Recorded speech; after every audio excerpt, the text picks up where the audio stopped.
ইংরেজিতে কথা বলার জন্য দৈনন্দিন কাজে লাগে এমন 10টি সহজ phrase.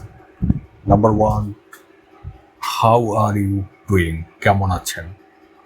Number 2, what are you up to? কি করছেন? Number 3, let me think. আমাকে ভাবতে দিন। Number 4, I have no idea. আমার কোনো ধারণা নেই। Number 5, it doesn't matter.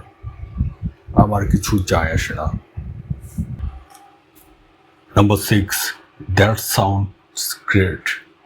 শুনে দারুণ লাগছে। Number 7, I agree with you. আমি আপনার সাথে একমত। Number 8, give me a moment. আমাকে একটু সময় দিন। Number 9, I will back to you. আমি পরে আপনাকে জানাবো।